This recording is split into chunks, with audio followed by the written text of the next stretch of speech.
It's Young Justice Season 3, Episode 16, Illusion Control. Get it? Because, it's like a controller. Screw it.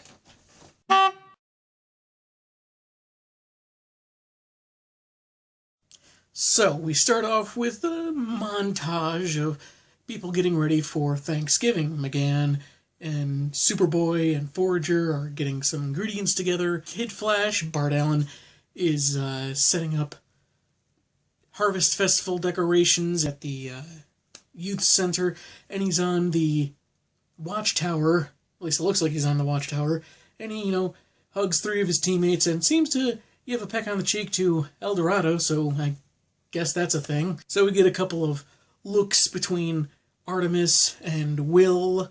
This time Will is actually looking back a little thoughtful.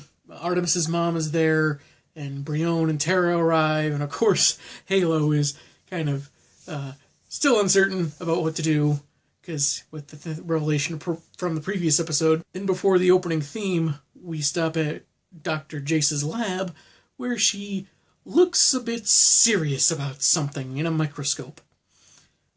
Good old ambiguity! Garfield and his girlfriend, Queen Perdita, arrive at the Taos facility by helicopter on the down low so the paparazzi don't swarm them.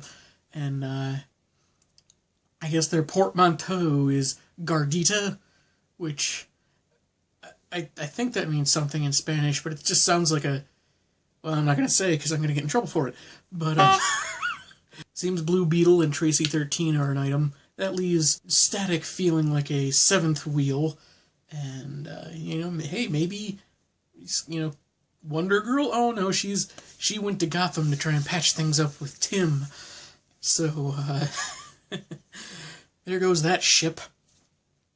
Then we go back to Artemis's place. Her mother is singing, both the ABCs and Twinkle Twinkle Little Star, and maybe a third song, just kind of, jumping from one to another each verse, with Leanne. I guess Brion and Tara were originally going to go to the youth center, but since Brion is thankful for both Tara and Halo, he wanted to spend American Thanksgiving with those he is thankful for, and so that means go to the Harper Croc House. Croc House sounds very borderline bad. I guess Tara hasn't exactly been particularly vocal. She doesn't talk much, which is brushed off as part of being through, the kind of trauma she's been through. Victor Stone is by himself inside, ship in RV mode. Forager comes in and is like, Earth has the best holidays, what with the Halloween candy and the Thanksgiving everything, and he's just such a charming little insect man. He can tell Cyborg doesn't really feel like being around people, and, he walks out. He realizes that Victor Stone isn't crushing Thanksgiving. Victor Stone is being crushed, so Forager will uncrush him, because he's just so charming. So we go back to the Harvest Festival. Almost every time I say youth center, I keep thinking back to Power Rangers. like the original Mighty Morphin show in America.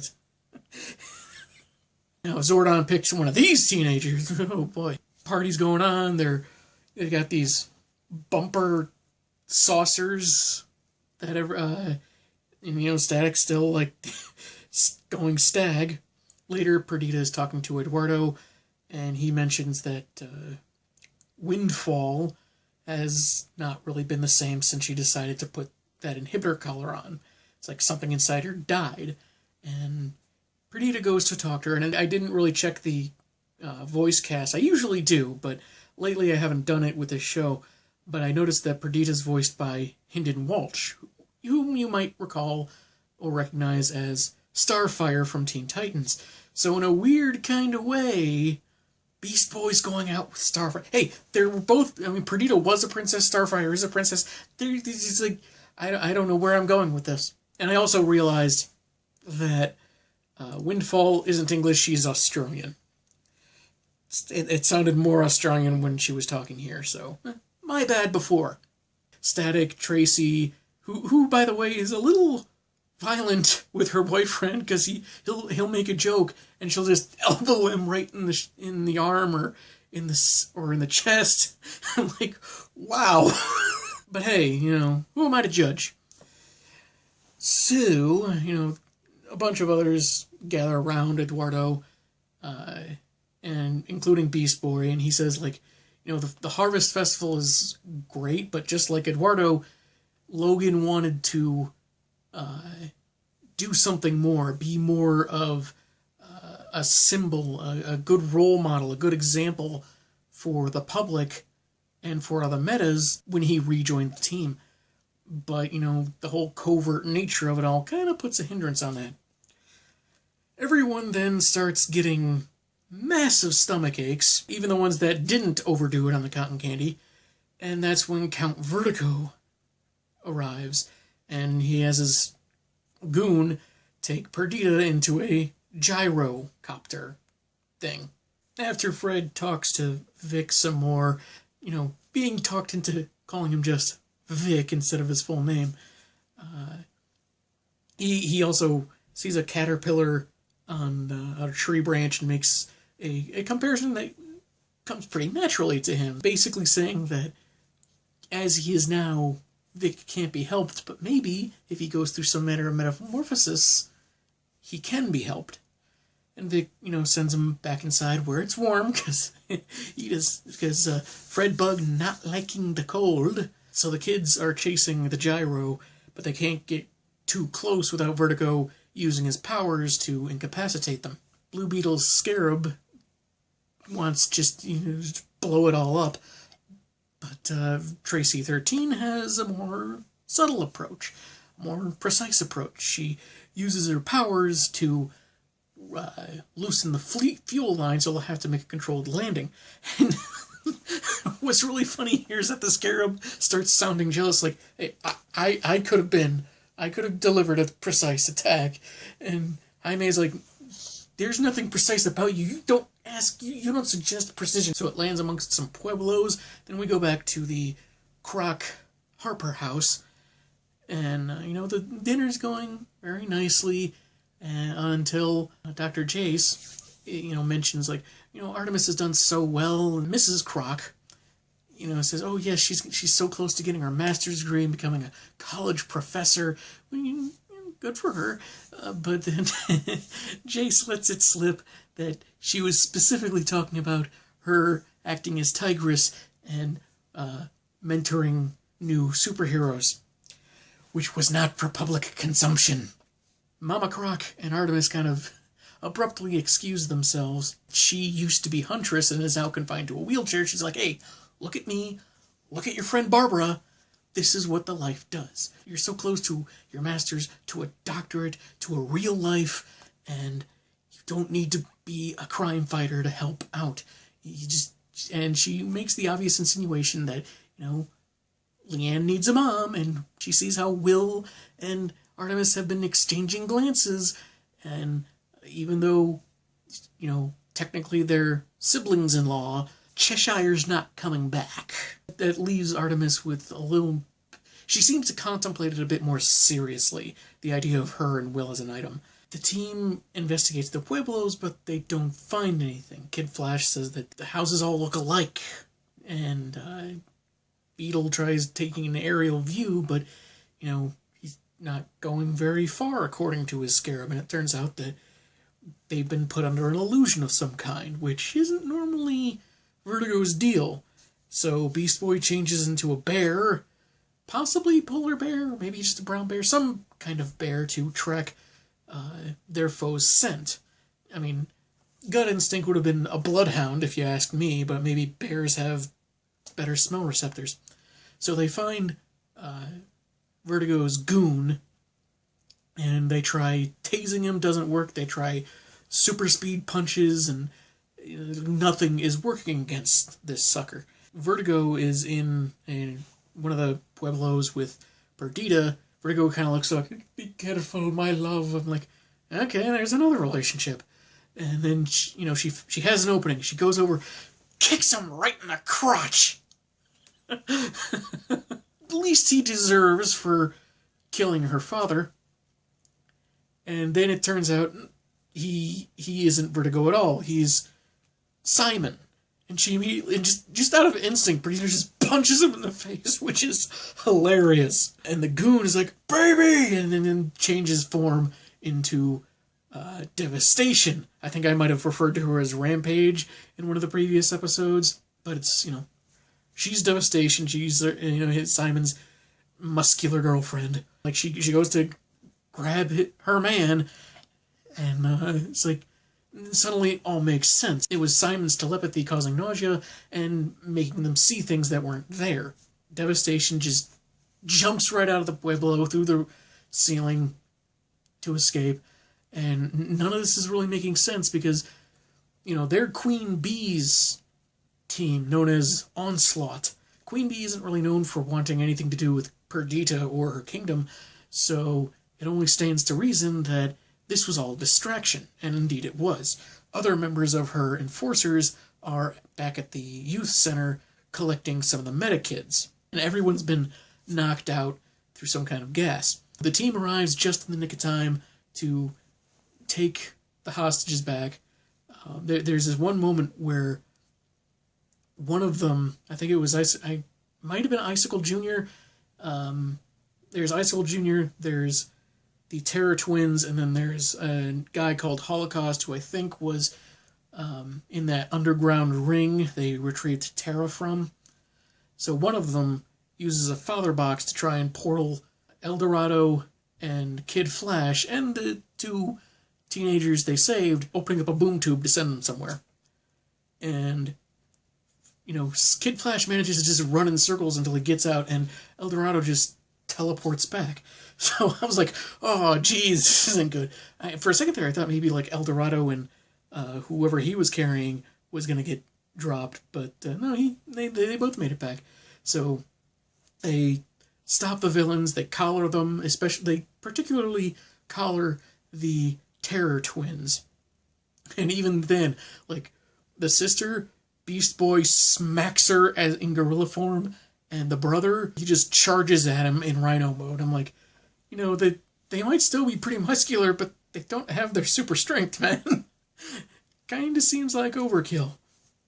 So, bad guys are all incapacitated. Party attendees, like Eldorado's father and Newt and so forth, they're all beginning to get over the effects of the knockout gas. The press is going to be there soon, and they're like, hey, Beast Boy, you better hightail it, because, he is on a covert team, so he probably shouldn't be seen, but he just kind of looks off into the distance briefly. He's a-thinking something. So, Bruce Lee gets another table scrap bribe. At least, Artemis calls it a bribe, and that just triggers Violet saying, the dog should not be accepting bribes, and she runs out the house. It's one of those things like, what she's going through is tough, but it's still funny. Jace goes out to talk to her. Eventually, Halo confides that Gabrielle, her name before her change, was paid money to allow someone inside. And she says, like, she probably didn't know what she was doing at the time, but it was still an opportunity that led to the deaths of Tara and Brionne's parents. She says, they can't know, they'll never look at me the same way. So Jay says, look, go inside. I'll be in a moment. Just act normal as you can. And at that moment, I'm like, you're evil, aren't you? Violet goes inside. Jace makes a call on her phone to someone she hasn't spoken to in a while, but someone from whom she needs a favor. Cyborg finally decides to join Fred, Bug, Connor, and McGann, but also looks like Bumblebee and Mal as well. So it looks like Bumblebee because she's preggers, but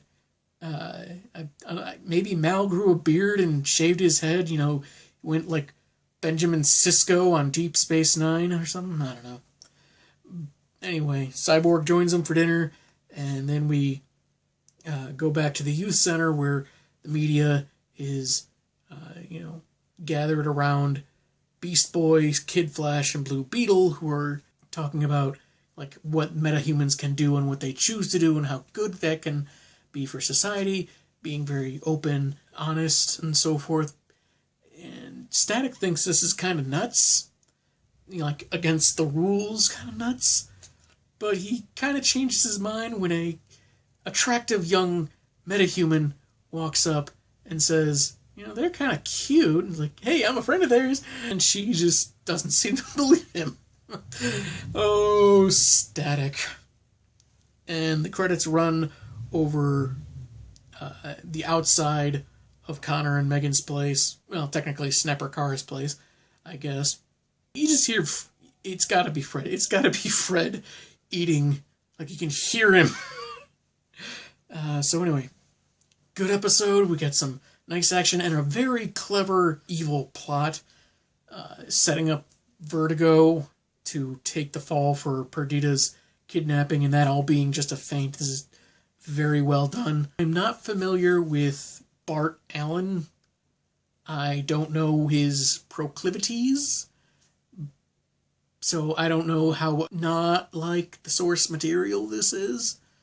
Him seeming, I guess, in a relationship with El Dorado. I can see both sides of this particular argument. Like, some would think it's okay because it's representation and diversity and all this, and some say, well, I don't like it because it changes a character that was just fine before, and I'm not invested in it, in this particular issue, because it's about a character that, again, I don't really know anything about. But I understand both sides, and it doesn't bother me because it's not like they're not trying to shove it down your throat like some people might think. They're not trying to tell you what to think, how to think, when to think it, and all that. They're not doing that. This is just, an element in the story that's part of these characters. It doesn't feel pandering. I could name certain changes in the comics in recent years that feel like outright pandering, even if they're characters that I'm not particularly close to, but it does feel like pandering. I'm not going to get into that because, but this doesn't feel like that. And at the same time, it can be like this in this show. It doesn't necessitate that it has to be the same way in the comics. So they don't need to introduce a teenaged El Dorado in the comics just for Bart Allen to have a relationship with him.